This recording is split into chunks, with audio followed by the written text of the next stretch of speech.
여러분 안녕하십니까? 한 주간의 시장을 분석해서 다음 주 시장에 대한 전망과 대응에 대한 내용을 살펴드리고 있는 풍문으로서의 김대주입니다. 반갑습니다. 우리 시장이 최근 바닥 대비해서 약 200포인트 정도 상승을 하면서 이제부터가 중요한 갈림길의 고비에 와 있습니다. 오늘 시간에는 앞으로 우리가 지금 시장에서 어떤 투자 전략의 자세로 대응을 해야 되는지 아주 중요한 내용에 대해서 살펴보도록 하겠습니다.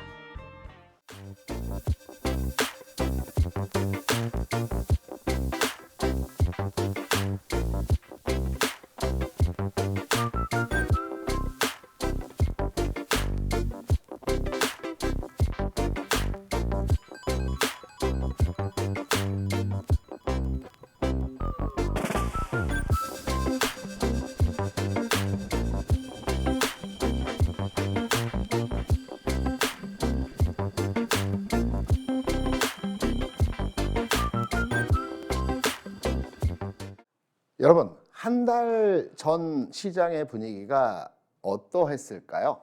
시간을 한 달 전으로 돌려보게 되면 대략 한 10월 13일 목요일입니다. 이때 무슨 일이 있었냐면 미국에서 소비자 물가지수 발표를 했습니다. 8.2% 상승했다라는 데이터를 발표했고요. 시장의 예상치는 8.1%였습니다. 이때 시장은 40포인트 가까운 급락세를 시현하는 장에서의 모습이 나타났죠. 지수 2160포인트 수준에서의 장을 마감하는 약세장의 모습으로 시장이 진행이 되었습니다. 한 달의 기간이 지났습니다. 그리고 지금의 시장을 살펴보게 되면 2430포인트까지 저점 대비해서 170포인트 가까운 최근의 상승 흐름이 진행이 되었습니다. 무엇이 바뀌었을까요? 최근 한 달 사이에 기업의 실적이 좋았을까요? 아니면 미국에서 금리 인상 기조에 대한 방향이 바뀌었다는 내용이 나왔을까요? 우리가 무역 수지에 대해서 흑자로 돌아섰을까요? 아닙니다. 한 달 전과 지금의 주시장의 상황을 들여다보게 되면 전혀 바뀐 내용이 없습니다. 그런데 왜 우리 시장은 미국 시장 대비해서, 중국 시장 대비해서, 유럽 시장 대비해서 강한 흐름에서의 모습이 진행이 되고 있을까요? 또 앞으로의 시장은 어떤 흐름으로의 모습이 진행이 될까요? 지금부터 여기에 대한 해답을 말씀드리도록 하겠습니다. 여러분이 지금 보시는 뒤에 그림은 추세 분석법입니다. 이 하나의 추세 분석 방법만 알고 계신다 하더라도 시장에서 절대 지지 않는 게임을 하실 수 있습니다. 주식시장은 일정 트렌드, 기조, 경향, 패션을 가지고 움직입니다. 하나의 틀이 있다라고 볼 수가 있겠죠. 최근 내에서의 주식시장에서의 흐름 어떻게 움직였는지, 어떤 추세 판단 분석법으로 우리가 이해할 수 있는지 여기에 대한 내용 지금부터 살펴보도록 하겠습니다. 제가 이 시간을 통해서 여러분께 N자형 패턴에 대해서 여러 차례 말씀을 드렸었죠. 개별 주식이건 종합지수이건 삼성전자이건 모든 주식시장에서의 종목들은 N자형의 패턴을 가지고 움직입니다. N자형의 패턴을 가지고 움직일 때 우리가 추세가 살아있다 또는 추세가 꺾였다라는 점을 해석하고 판단하는 기준이 있습니다. 상승 N자형에서의 모습을 보게 되면 이런 모습으로 주가가 움직이죠. 물론 약간 변형되어서 기간의 구조를 두고 이렇게 움직이기도 합니다. 이런 모습으로도 움직이기도 합니다. 하지만 여기에서 깨지 않아야 될 지점이 있습니다. 주가가 상승하면서 1차의 상승이 나타난 이후에 조정을 받습니다. 그리고 두 번째 상승 과정에서의 흐름이 진행이 됩니다. 이때 주가가 조정받을 때 우리가 지켜져야 되는 선이 어떤 부분에서의 가격 흐름이라고 판단할 수 있느냐면 이번 최초의 상승 흐름에서 고점을 찍는 가격을 두 번째 상승 과정 이후에 조정을 받을 때 주가가 두 번째 상승 과정이 진행된 이후에 조정을 받을 때 이 조정의 저점이 지난 상승에서의 고점 라인을 깨지 않아야 됩니다. 이럴 때 우리가 상승 N자형 또는 이 상승 N자형을 상승 추세라고도 얘기를 합니다. 이 흐름이 깨어지지 않는다라고 하면 이런 패턴으로서의 흐름이 계속해서 주가 상승의 흐름으로 진행이 되는 것입니다. 그래서 추세가 깨어지지 않았을 때는 주식을 조정받더라도 계속 들고 가는 형태로의 전략이 필요하다고 볼 수가 있죠. 반대로 일정 구간에 들어가는 상황 하에서 추세가 깨지는 지점이 있습니다. 이때는 고점을 잡아서 매도를 하지 못했다 하더라도 주식을 매도하고 현금을 가지고 시장을 관망해야 될 것입니다. 이 과정에서의 모습은 앞서 말씀드린 상승 N자형의 역으로의 상황으로 판단하시면 될 것입니다. 하락할 때에도 항상 연속해서 주가가 빠지는 것이 아니고 중간에 일정 부분 주가 하락을 하게 되면 대반등이라고 하죠. 일정 부분에 반등이 나타납니다. 그리고 또 빠지고 반등 나타나고 또 빠지고 반등 나타나고 이렇게 저점을 낮춰가면서 주가가 하락하는 것을 하락 추세 또는 하락 N자형이라고도 얘기를 합니다. 앞서 말씀드렸던 상승 N자형에서는 깨어지지 않아야 될 법칙이 지난 상승에서의 고점을 이번 조정에서의 저점에서 깨지 않아야 된다는 전제로의 접근이 가능했죠. 하락 추세도 동일합니다.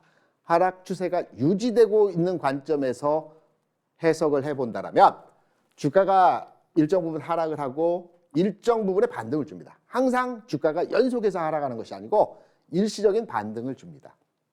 이 과정에서 두 번째 하락 과정에서 지난 하락에서의 저점 부분을 이번 반등에서 돌파하지 못하고 꺾이는 부분의 흐름이 나타나게 되면 여전히 이 종목은 지금의 장은 이 상품은 하락 추세에 있다라고 해석을 해야 하는 것입니다. 그럼 지금까지 말씀드렸던 내용을 지금의 시장, 국내 시장에 적용해서 이 내용을 살펴보도록 하겠습니다. KRX 100 지수, 처음 들어보시는 분들도 계시겠죠. 코리아 익스체인지 한국 거래소에서 100개의 종목, 거래소 시장과 코스닥 시장 합해서 100개의 종목을 선정을 해서 이 종목에 대한 지수를 산정을 해서 매일매일의 상황을 홈페이지에 들어가면 이 지수가 나타납니다. 대표 종목이라고 볼 수가 있죠. 국내에 상장된 모든 종목에서 대표 종목의 100종목으로 구성된 지수입니다. 거래소, 코스닥 합한 시장에서의 상황입니다. KRX 100 지수의 상황을 보게 되면 지난 2020년 3월 종합주가 지수로는 1400포인트 저점이었고요.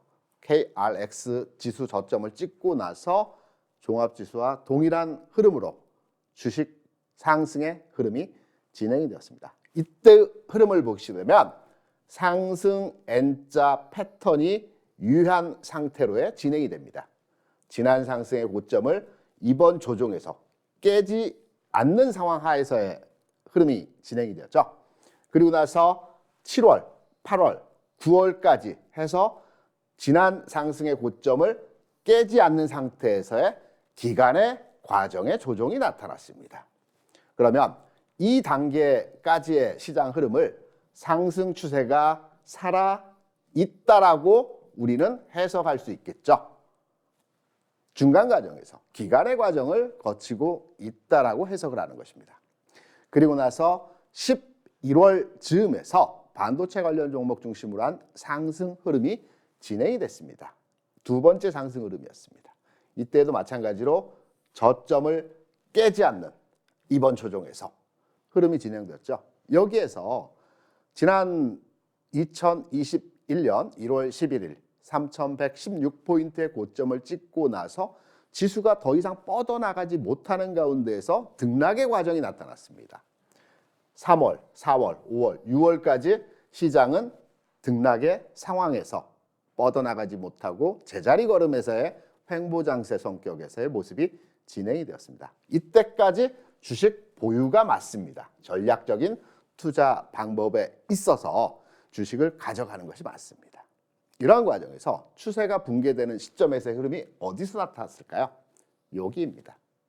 이 과정에서의 흐름이 왜 추세가 깨어졌느냐를 판단해 보게 되면 주가가 일정 구간에서의 지난 하락의 저점 라인을 깼죠.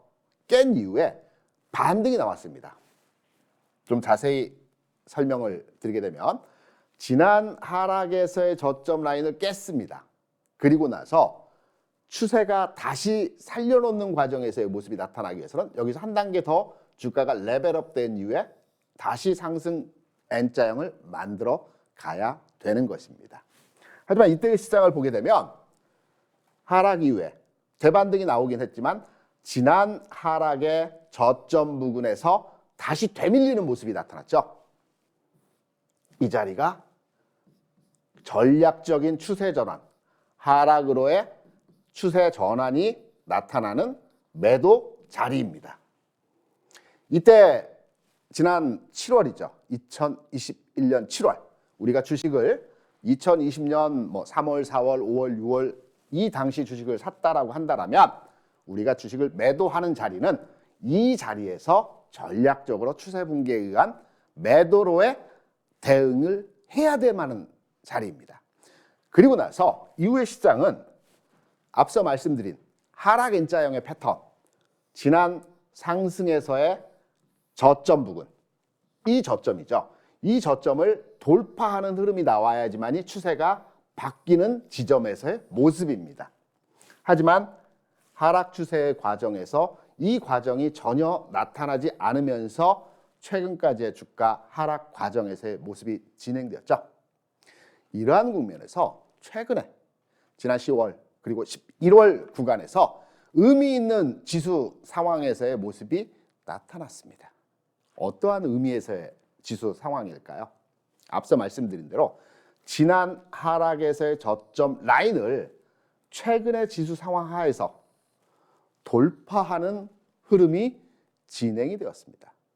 그렇다면 시장을 바라보는 관점에서 지금까지는 하락의 추세가 유지되는 과정에서 주식을 사지 않고 현금 비중으로의 대응으로 시장을 바라봤다라고 한다면 이제 주식을 살 준비를 하면서 시장을 바라봐야 되는 구간으로의 전환이 되었다라고 볼 수 있습니다. 지난 하락에서의 저점 구간을 최근 상황에서 돌파했기 때문에 이 돌파한 이후에 조정을 받는 과정에서 이 저점을 깨지 않은 상황에서 주가가 상승으로 전환된다면 추세 전환입니다. 상승 흐름으로의 전환입니다. 이와 같은 시장에서의 흐름이 앞으로의 진행 과정에서 나타날 수 있는 가능성으로의 모습이 진행되고 있다는 점입니다. 그래서 최근에 주가지수 움직임의 측면에서 지난 한 달 전 그리고 지금의 상황 전체 시장을 환경을 가져가는 변수들의 상황은 전혀 바뀐 게 없지만 시장의 에너지, 분위기, 흐름적인 측면에서는 미리 바뀌어 가고 있다라는 측면으로서의 해석과 내용의 분석이 가능한 것입니다. 그럼 한 발 더 들어가서 지금 시장을 둘러싸고 있는 시장을 움직이는 변수들에 대한 내용을 살펴봐야 되겠죠. 주식시장은 이제 긍정으로 바라보는 상황으로 접근이 가능하다. 대전제로의 접근으로 판단을 하시는 과정에서 그럼 과연 어디까지 갈지. 지금의 장이 단순하게 일주일, 이주일 더 올라간 뒤에 추세가 바뀌는 하락으로 전환이 될지 아니면 시간을 두고 한 달, 두 달, 세 달, 네 달 연속적인 상승 추세로의 유지가 되는 과정에서의 모습이 진행될지에 대한 부분들을 살펴보도록 하겠습니다. 이 부분을 살펴보기 위해서는 증시를 영향을 주는, 주식시장에 영향을 주는 가장 중요한 환율과 금리에 대한 부분을 살펴봐야 될 것입니다. 우리나라 주식시장이 미국이나 중국이나 유럽에 비해서 아주 초강세 현상에서의 모습이 나타나고 있는 이유도 환율 시장과 채권 시장, 금리 시장에서의 변화 움직임으로 인해서 우리 시장의 강세 요인으로 해석이 가능할 것입니다. 지금 여러분께서 보시는 뒤에 그림은 환율입니다. 국가 간의 환율 상황에서의 내용을 여러분께 차트를 캡처해서 말씀드린 부분입니다. 원화입니다. 원달러라고 많이 얘기하죠. 최근 상황에서의 모습은 쌍봉 찍고요. 이미 가격적으로 1,440원에서 1,370원 수준까지 하락이 나타났습니다. 최근의 상황에서 급락 상황에 60원 이상의 하락이 나왔기 때문에 일시적인 되반등이 나오겠죠. 그리고 나서 지난 하락에서의 저점 부근 근처에서 다시 되밀리는 모습이 나타나겠죠. 이 되반등의 과정에서 지수는 다소간의 쉬는 과정에서의 모습이 진행이 될 겁니다. 환율과 반대의 움직임이 진행이 될 수 있기 때문에 국내 시장 흐름의 모습에서 본다면 미국이나 중국과 대비해서 월등하게 강한 하락의 모습이 진행되고 있는 시장이죠. 반면 위안화, 중국 시장 쌍봉의 모습이긴 하지만 아직 완전하게 지난 저점 부근에서의 가격을 깨고 내려간 상황은 아닙니다. 하지만 가능성이 존재하고 상존한다고 볼 수 있습니다. 미국 시장입니다. 아직 미국 시장의 환율 상황에서의 모습을 보게 되면 올라갈지 내려갈지 아직 전체적인 흐름의 모습은 판단되지 않았습니다. 다만 가능성의 부분을 놓고 본다면 고점이 낮아지고 있습니다. 저점도 조금씩이지만 낮아지고 있습니다. 추세가 만들어지는 과정에서의 상황입니다. 그래서 시장의 강한 흐름에서의 순위를 매겨보게 된다면 1, 2, 3위에 한국과 중국과 미국의 전체 주식시장과 환율시장을 해석해서 판단해 볼 때 시장 강도 측면에서 한국, 중국, 미국 순으로 시장 흐름이 진행이 되는 것입니다. 이러한 과정에서 국내 시장의 주식시장이 굉장히 탄력적인 움직임에서 상황이 나타나고 있는 것입니다. 주식시장에서의 흐름, 여러분께서 보시는 바와 같이 국내 지수는 최근 상황에서 170포인트 가까운 약 9% 가까운 저점 대비해서 상승을 보여주고 있습니다. 중국 시장 퍼센테이지 부분에서는 한 3% 정도 상승률을 보이고 있지만 여전히 미국 시장 대비해서는 강한 흐름에서의 모습이죠. 미국 시장은 아직 바닥을 찍어가고 있는 상태에서의 모습입니다. 출렁출렁 하고 있는 모습에서의 상황입니다. 왜 그러면 미국 시장이 약하고 국내 시장이 강할까요? 그 이유는 금리에 있습니다. 지금 여러분께서 보시는 금리는 기준금리가 아닙니다. 기준금리는 정부에서 발표하는 그리고 미국의 FOMC 회의에서 발표하는 국가에서 정한 금리의 내용으로 발표되는 기준점이죠. 우리가 은행에 가서 기준금리를 얘기하면서 이 금리대로 대출을 해주고 이 금리대로 적용을 해달라라고 얘기를 하면 은행중에 절대 그럴 수는 없다라고 얘기를 합니다. 금리의 기준이 되는 것은 그 해당 국가에서 가장 많이 거래되는 채권 상품이 있습니다. 우리나라 같은 경우는 3년 만기 국공채입니다. 정부에서 발행하는 국채죠. 3년 만기가 있는 외평채, 통환채, 물가 안정채 이 세 가지 상품이 우리나라 3년 만기 국공채입니다. 이게 기준이 되는 금리의 상품입니다. 채권의 가격입니다. 매일매일 수시로의 움직임이 나타납니다. 매일매일 수시로 움직이는 가격에 의해서 은행에서도 이 기준 가격을 기반으로 해서 플러스 알파 해서 대출을 하는 거고요. 마이너스 알파를 해서 예금 이자를 주는 것입니다. 그래서 이 금리 수준이 실제 시장에 영향을 주는 금리 상황이라고 볼 수 있습니다. 미국은 10년 만기 국고채가 기준이 되는 시장 금리로 책정이 되는 상품입니다. 최근 상황에서의 모습을 보게 되면 국내 금리는 최근에 4.5%의 그 최고점을 찍고 최근 상황에서 4% 수준까지 안착이 되고 있는 흐름입니다. 채권 가격과 금리는 수익률과 가격이 반대로의 움직이기 때문에 차트가 올라가는 것은 금리가 하락한다라고 이해를 하시면 될 것입니다. 미국의 금리를 보게 되면 최근 4.3% 고점 찍고요. 아직 가격 수준에서 크게 바닥을 벗어나지 못한 상태에서 우리와 같은 4.08 수준의 금리를 보여주고 있습니다.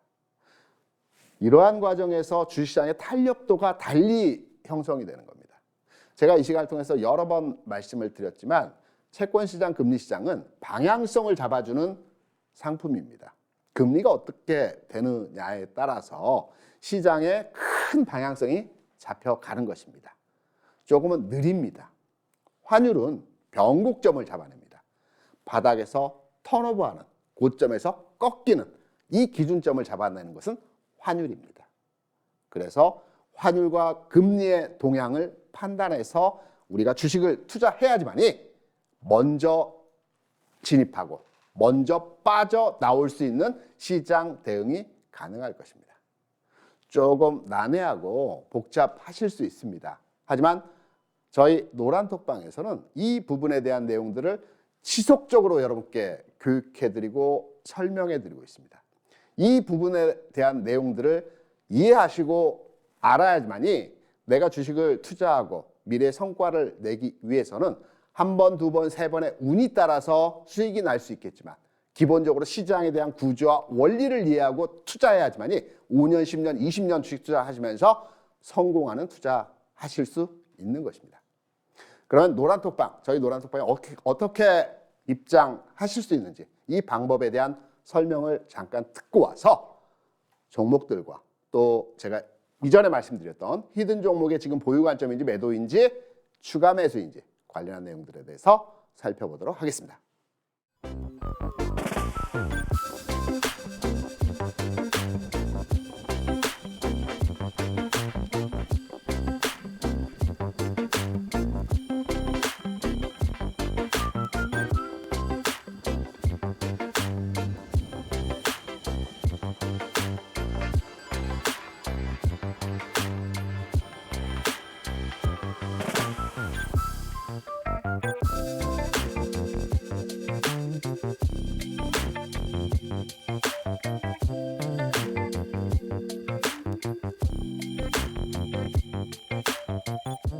네, 방금 전까지 시장에 대한 큰 물줄기를 알아봤다라고 한다면 우리가 한 발 더 들어가서 이제 업종에 대한 부분을 판단해 봐야 되겠죠.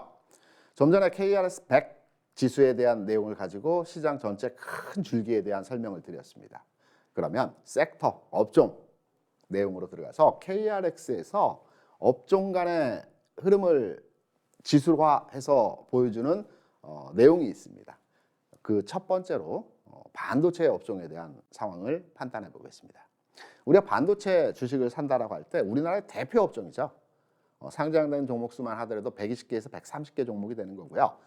전체 주식시장에서의 시가총액 가장 비중이 몸집이 큰 종목들이 반도체 종목들로 포함이 되어 있습니다. 삼성전자 시가총액 비중 17% 정도 되고요. 하이닉스가 대략적으로 한 4%에서 5% 정도 됩니다. 그러니까 전체 시장에서 삼성전자와 하이닉스가 차지하는 비중이 20%가 넘는 상황이라고 볼 수가 있죠. 종목 수도 대략 한 130개 되기 때문에 반도체가 움직일 때 시장이 가는, 또 시장이 갈 때는 반도체가 가는 이러한 형태로의 진행이 되는 것입니다. 하지만 여기서 중요한 것은 반도체 업종이 움직인다 하더라도 어떤 종목은 좀 빨리 가고 어떤 종목은 좀 느리고 어떤 종목은 또 안 가는 종목들이 있겠죠.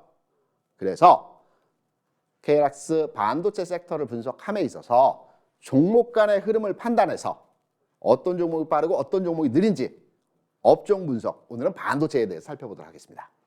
추후에 자동차, 그리고 헬스케어, 은행, 에너지, 화학, 철강, 전기전자 모든 업종에 대해서 하나하나 설명을 드릴 거고요. 너무 많다. 우리가 방송 시간에 일주일에 한 번 만나고 있는데 일주일 단위로 하게 되면 이게 업종 분석을 해서 4, 5개월 걸리기 때문에 좀 빨리빨리 많이 해달라고 하시면 제가 노란톡방에서 이 부분은 일주일에 한 섹터씩 공략하기 위해서는 시간이 너무 많이 걸리기 때문에 노란톡방에서는 이 부분을 조금 압축해서 여러분께 자세하게 말씀을 드리도록 하겠습니다. 반도체 업종에서는 대표 종목이 삼성전자와 약간 가벼운 DBI텍, 그리고 좀 더 가벼운 소부장 중에서 동진세미컴을 살펴보도록 하겠습니다. 반도체 섹터의 전체 흐름에서의 모습입니다. 최근에 이중 바닥을 찍고 박스권 상단에 진입해 있는 상황에서의 모습이죠. 박스를 돌파하게 된다면 1차 목표 구간까지의 도달이 나타날 것입니다. 최근에 목표 가격 앞서 말씀드렸죠. 하락 N자형에서 1차로의 반등 목표점 여기가 될 것이다. 그리고 여기를 돌파하느냐 아니면 다시 꺾이느냐가 추세 판별 전략이란 말씀드렸습니다. 지난 하락에서의 저점 구간이 이번 목표 지점이 될 것입니다. 전체 지수를 말씀드린 겁니다. 종목으로 들어가서 각각의 종목의 탄력도를 여러분께 설명드리는 것입니다. 삼성전자입니다. 역헤드 숄더형을 보고 그려주고 있죠. 바닥 짓는 패턴입니다.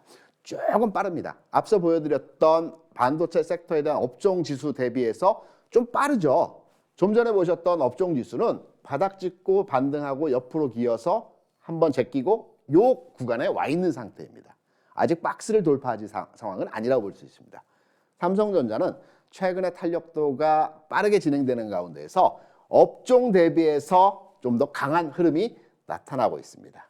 그래서 박스 돌파했고요. 앞전 고점에서의 부담이 있긴 하지만 이 조정을 받고 나면 다음번 상승 목표치는 65,000원까지의 진행이 될 것 같습니다. 최초의 저항 구간이었던 가격을 돌파했기 때문에 조정을 받더라도 59,000원 앞전 저점의 추세가 살아있는 하락으로 진행되다가 상승으로의 전환이 됐기 때문에 이 과정에서의 조정 자리는 지난 하락에서의 돌파한 이후에 저항선이 지지선이 되는 과정에서의 59,000원 부근이 저점으로의 상황이 된다라고 볼 수 있습니다. 지금 말씀드린 모든 가격은 종가 기준으로 한 해석입니다.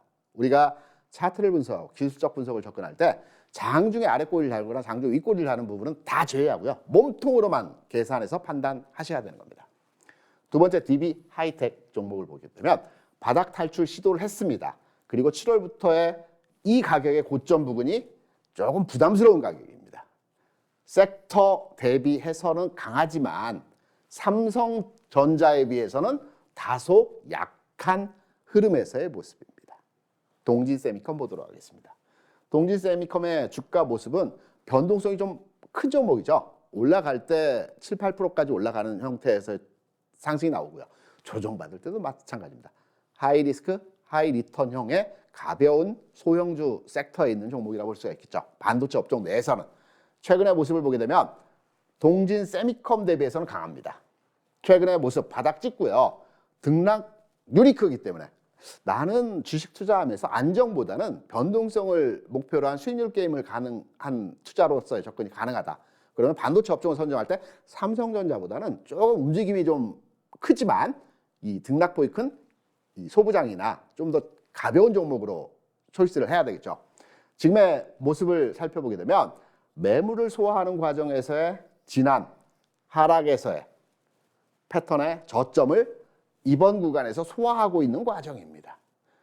저점 부근에서 지지받는 구간에서의 가격을 보면 35,500원. 왜? 하락 저점에서 돌파하는 가격에서의 구간이 35,500원이기 때문에. 그래서 동진세미컴은 매물을 일정 기간 소화하고 나서는 다시 상승 전환할 수 있다는 측면. 그러면 종합해서 앞서 말씀드렸던 부분과 지금의 내용을 살펴보게 되면 동진세미컴, 삼성전자의 흐름을 볼 때 지금 현재 보유하는 관점에서의 모습이 가능하고요. 이후에 조정받고 다시 올라갈 때 최근의 상황에서의 저항 구간을 돌파하는 모습이 나오게 되면 추가로 매수를 하는 전략으로 대응을 해야 된다는 내용입니다. 이 지수의 상황에 대한 흐름의 내용은 제가 지난 시간에 여러분께 아주 자세하게 말씀을 드렸었죠. 지금의 장은 2650포인트까지 올라가서 거기에서 신흥 구간에서 지수가 더 갈지, 시장이 더 갈지 아니면 다시 꺾일지가 판별되는 구간입니다. 잠시 조정을 받을 수는 있겠지만 매물 소화 과정에서의 흐름이라는 점, 이 부분에 대한 내용이 궁금하시다면 지난 시간 방송을 참고하게 하셔서 내용을 숙지하시면 될 것 같습니다. 중요한 내용이라고 볼 수 있습니다. 지난 시간 여러분께 말씀드렸던 종목에 대한 리뷰입니다. 제가 이 시간을 통해서 히든 종목을 말씀을 드리고요. 단순하게 추천을 드리고 소개를 드리고 그 종목에 대해서 방치하는 것이 아니고 주가 빠질 때는 계속적으로 이 종목에 대한 흐름들을 잡아드립니다. 올라갈 때는 목표가까지 여러분께 설명을 드립니다. 위메이드 이미 10월 21일에 설명을 드렸고 노란톡방에 이 부분 이상의 내용들로 계속해서 메시지를 전달하고 있죠. 오늘 조정받는 것은 일시적인 조정 현상입니다. 그래서 가져가셔도 됩니다. 오늘 흐름에서의 강한 흐름은 윗꼬리를 다는 모습이 나타날 수 있기 때문에 등락의 과정에서 변동성 매매를 하는 측면에서는 사고팔고 가능한 구간입니다. 이런 내용들을 전달하고 있습니다. 전일 위메이드가 4% 5% 가까운 주가 하락이 장중 일시적으로 나타났습니다. 제가 12시 15분 그러니까 하락의 극단에 나타났을 때 마이너스 5% 주가 급락 상황에서 위메이드에 대한 진단을 해드렸습니다. 위메이드의 경우는 최근 분위기한 하락이다. 하락 원인을 말씀드렸죠. 미국 시장에서 그 인수, 그 코인 관련 거래소를 인수와 관련된 부분이 무산됐다라 해서 코인 관련 주들 하락을 했는데 위메이드의 경우는 분위기에 의한 하락입니다. 그래서 전일 코인 시장의 내용과는 별개로 해석하셔도 됩니다. 가져가셔도 됩니다. 이 내용의 전일 메시지를 드렸던 부분입니다. 그리고 플러스로 반전 마감했죠. 마이너스 5%에서. 가지고 간다는 이런 여러분께 메시지 계속 드리고 있고요. HMM도 제가 지난 방송에서 여러분께 설명을 드렸던 부분입니다. 많은 내용에 대해서 장중 체크를 해드리고 있고요. 그리고 악재가 나올 때는 악재에 대한 내용들, 호재가 나올 때는 호재에 대한 내용도 정확하게 분석을 해드립니다. 그리고 수요일 여러분께 말씀드리면서 목요일 장에서 장중 흔들어 주겠지만 이 모습이 나올 가능성이 있다라는 측면에서의 해석점을 드렸습니다. 전환 가능성 이런 내용들 노란톡방에서 자세하게 말씀을 드리고 있죠. HMM 같은 경우는 지난 목요일 쭉 올라가다가 쭉 밀려버렸습니다. 여기에 대한 메시지를 드렸었죠. 이 종목 실적 관련된 내용이 나왔습니다. 기존에 언론 플레이 통해서 공매도 세력들이 계속 주가를 압박하는 형태에서의 모습입니다. 실적이 나쁘지 않았습니다. 예상치만큼의 실적이 나왔습니다. 그동안 주가를 누르고 있던 좋은 호실적이 나왔음에도 불구하고 주가 올라가다 밀린 것은 역시 공매도 세력이 아직 다 환매수가 들어오지 않았기 때문에 주가를 계속 흔드는 겁니다. 언론 플레이를 계속하고 있습니다. 장 마감 이후에 나왔던 내용들도 이번 실적은 긍정적이었으나 내년도 실적은 또 안 좋다는 얘기들이 나오는 겁니다. 지금까지는 3분기 실적에 대한 부정적 의견들만 나왔었지만 실적이 좋게 나오니까 내년이 안 좋다는 겁니다. 이런 언론 플레이입니다. 해석해서 설명을 드립니다. HM도 지금 현재 16%, 17% 수익이 나고 있는 종목이고요. 보유입니다. 계속해서 체크해야 될 겁니다. 위메이드 마찬가지로 28% 수익 나고 있습니다. 보유 관점입니다. 매도 시점이 되게 되면 마찬가지로 여러분께 설명을 드리면서 해당 내용에 대한 체크해드립니다. 지난 시간에 말씀드렸던 ETF 종목의 차이나 항생테크 마찬가지로 이 종목에 대해서 또 한 주간 동안 계속 이 종목에 대한 체크하면서 추적해서 여러분께 설명을 드리고 있습니다. 수요일장에서 이 흐름을 설명을 드렸죠. 단기 조정권에 들어왔다. 가격도 이 가격이다. 이 가격에서 저점 구간이 말씀드렸던 대로 5,000원 저점으로 해서 등락의 과정이 모습이 나타날 것이다. 그래서 이때 2 내지 4일 정도 조정이 나타날 수 있기 때문에 매집으로 대응 가능하다. 수요일에 여러분께 노란톡방의 전략을 드렸던 부분입니다. 전체 큰 흐름도 항생지수와 연동해서 같이 움직이기 때문에 중국의 항생지수까지 제가 분석을 해드렸습니다. 이 모습, 제끼고 다시 가는 모습, 1단계 매집, 2단계 매집의 단계, 가격까지 설명을 드린 부분입니다. 그럼 오늘 시간에 어떤 종목에 대해서 여러분께 설명을 드릴까요? 이 설명을 드리기 전에 노란톡방, 저렇게 많은 내용에 대해 설명을 해주는데 노란톡방 어떻게 입장이 가능한지 이 부분에 대한 내용을 듣고 와서 이번 시간에 히든 종목에 대해서 여러분께 설명을 드리도록 하겠습니다.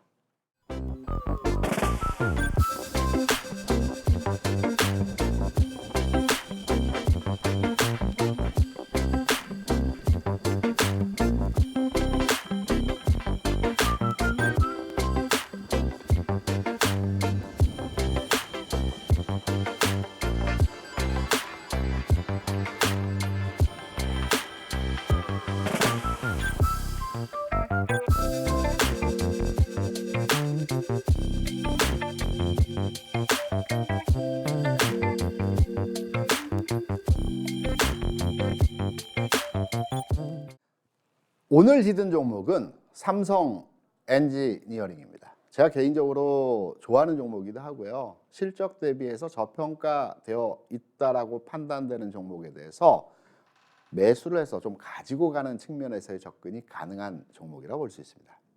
제가 이 시간을 통해서 여러분께 종목을 소개해 드릴 때 아주 넓게 주가 흐름에 대한 부분을 한번 보여드리고 주변에 이 종목에 대한 영향을 줄 수 있는 변수들에 대한 내용도 추가로 말씀을 드리죠. 그리고 좀 더 작게 해서 미세한 부분에서의 가격 판단 부분을 추가로 세 번째로 여러분께 설명을 드립니다. 우리가 주식 투자를 하면서 시장에서 움직이는 종목, 그 종목의 기업 가치라든가 내용이라든가 이런 부분 크게 따지지 않고 주식을 사는 경우들 많이 있습니다. 물론 단기 매매 측면에서의 내가 기업 내용 굳이 알 필요 없어. 나는 오늘 사서 오늘 팔기 때문에 이런 접근도 가능합니다. 이렇게 해서 시장에서 수익을 많이 나신 분들 주변에 많습니다. 제가 업계에 있으면서 수많은 주식 투자자들에 대해서 컨설팅하고 그들이 매매하는 형태, 내용들 많이 관찰, 모니터링 했지 않겠습니까? 그리고 실제 제가 보는 관점에서 한 2천만 원의 자산으로 단기 매매를 통해서 정말 많은 자산을 일군 분들도 상당히 많습니다. 그러나 제가 여러분께 드리고 싶은 조언은 그분들이 단기 변동성 매매로 시장에서 성공하기까지 중간 단계에서의 과정이 너무나도 아픈 과정에서의 시간들이 있었습니다. 그리고 터득하고 마지막 흐름에서 이것만이 내 마지막 시드머니이다 해서 그 자산으로 크게 일군 분들이 아주 많습니다. 내 주식 투자 능력치가 실력이 백전백승 할 만한 투자 노하우를 가지고 있지 못하다고 한다면 일정 기간, 일정 자산, 일정 흐름이 될 때까지는 좀 여유 있게 시간차를 두고 내 시드를 좀 늘려놓은 다음에 그리고 나서 시장에 대한 자신감 그리고 많은 경험을 축적된 과정에서 매매를 통해서 수익을 만들어가는 형태로의 진행이 가능합니다. 처음부터 단기 매매로 진행을 하시게 되면 인간에게, 주식 투자자에게 한 번에, 두 번에, 세 번에 행운은 따라줄 수 있습니다. 하지만 그 행운이 4번, 5번, 10번 항상 나에게 행운이 올 거라고 생각하시면 안 될 것입니다. 이런 맥락에서 제가 주식을, 종목을 소개해드리면서 긴 관점에서의 흐름을 한번 잡아드리고요. 그리고 주변에 이 종목이 어떠한 회사이고 어떠한 내용을 가지고 있고 앞으로의 전망치는 어떠한지를 설명을 드립니다. 그리고 미세한 부분의 가격을 잡아드리는 것입니다. 삼성엔진을 보시게 되면 과거의 주가 어마어마했습니다. 지난 2008년, 9년, 10년 이때 삼성엔진의 주가는 17만 원 주가입니다.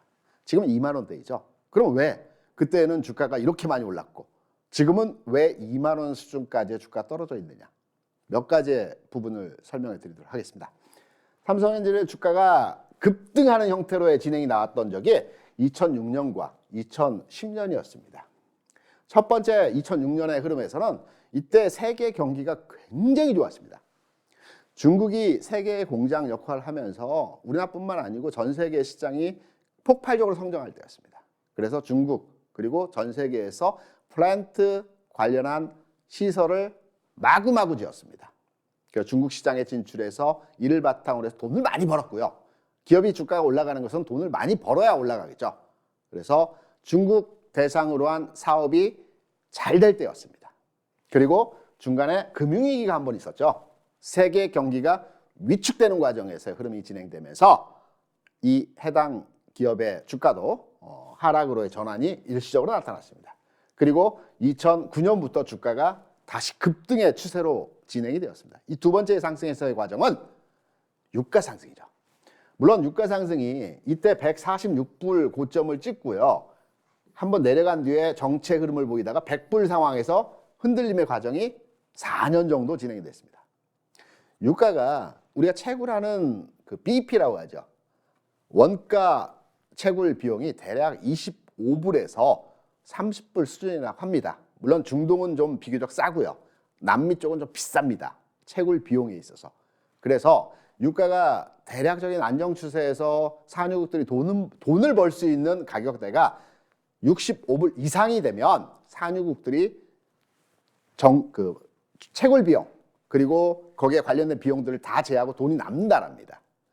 그래서 유가 100불이라고 하면 평균적으로 100불 수준에서 옆으로 계속 기는 형태라고 한다면 산유국들이 엄청나게 돈을 버는 가격대입니다.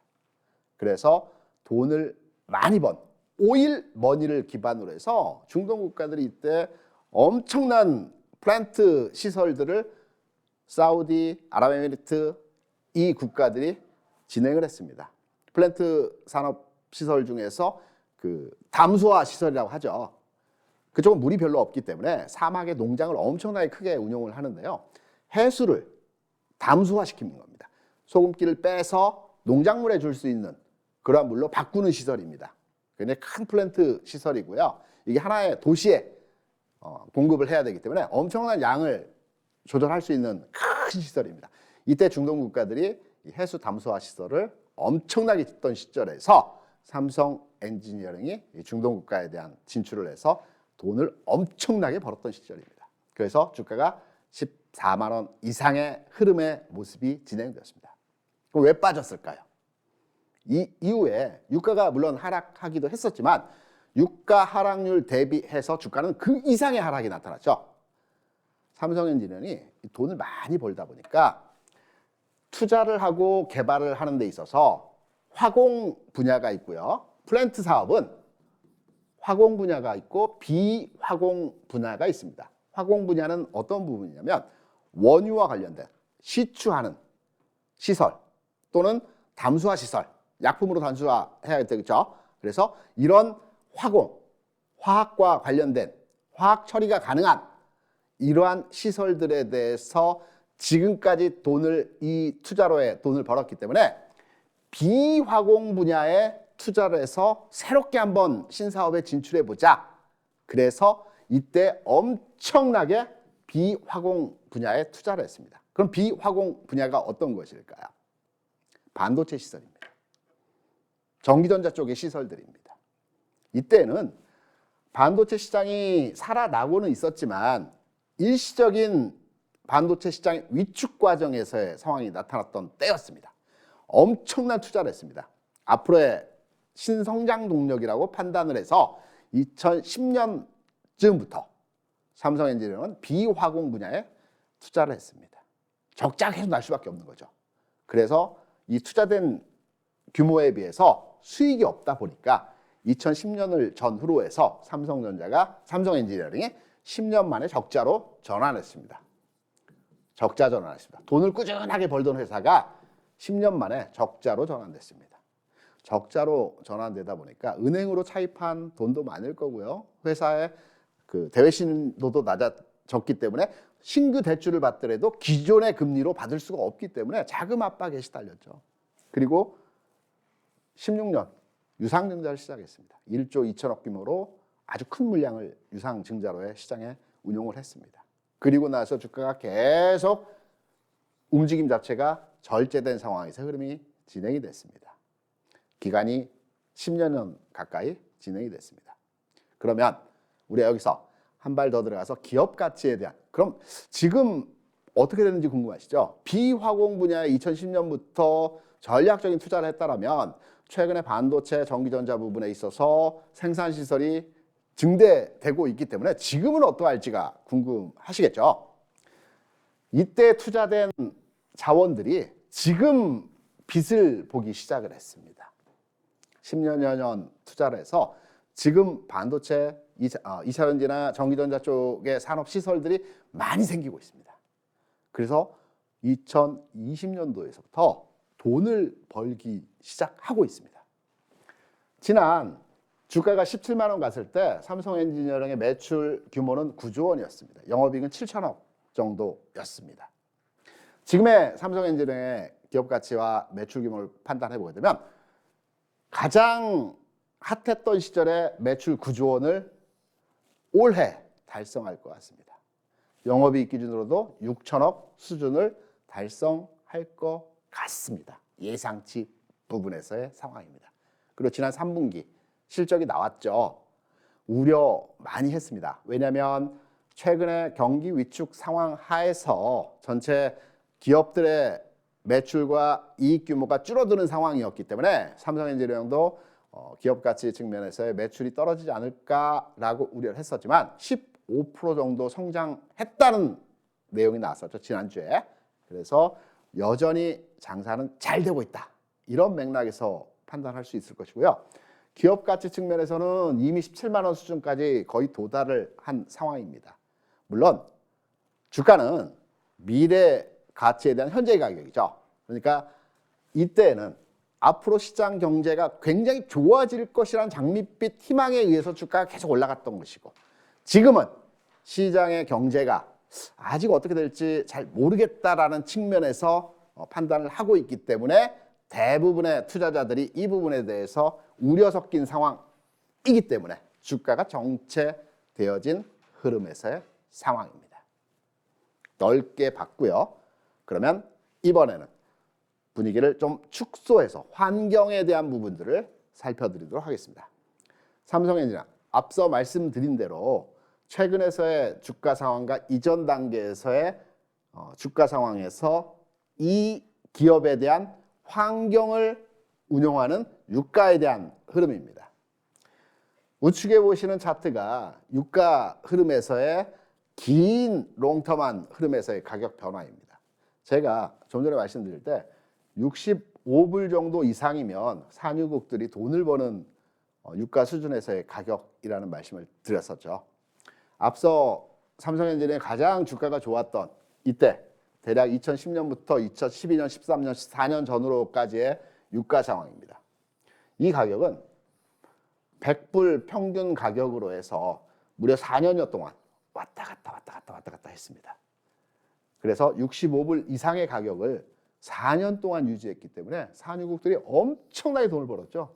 이 번 돈으로 투자를 자기국가에 했다라고 말씀드렸죠. 그래서 이때 매출이 급신장한 겁니다. 이 당시에 유가는 146불 최고점을 찍었습니다. 아직까지 그 146불은 돌파하지 못하고 있습니다. 최근에 상승 가격은 130불 수준입니다. 이때 일시적으로 주가가 빵 뜨면서 전체 유가의 흐름이 강한 기조로의 모습이 나타났지만 일시적이었죠. 기간이 짧았습니다. 불과 1년여.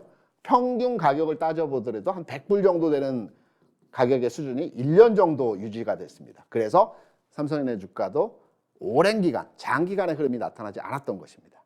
하지만 10년부터 대략 한 14년, 15년까지의 흐름은 100불 수준에서 등락의 과정이 진행됐기 때문에 산유국들이 오일머니를 급여해서 생산시설을 많이 갖췄던 것입니다. 시추도 많이 하고요. 관련한 내용들로의 진행이 됐던 것입니다. 최근의 유가 상황 어떻습니까? 80불, 90불 상황에서 등락의 과정이 진행이 되고 있죠. 그래서 가격의 상황에 대해서도 우호적이라고 볼 수가 있습니다. 미세하게, 작게 삼성엔지니어링 주가 흐름에 대한 내용을 살펴보도록 하겠습니다. 아주 작게 설명을 드린다면 최근에 삼성엔지니어링 강한 상승의 흐름이 한번 진행됐습니다. 그러면 일반적으로 주가 한번 빵 뜨고 나서 일정 조정을 받게 되죠.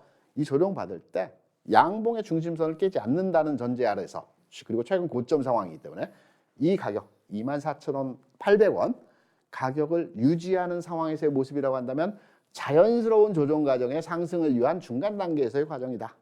그래서 이 종목에 대한 전략은 오늘과 다음 주초 구간에서 흔들림의 과정에서의 주가 움직임이 나타날 때 매집을 해 나가는 종목으로 판단하시면 될 것 같고요.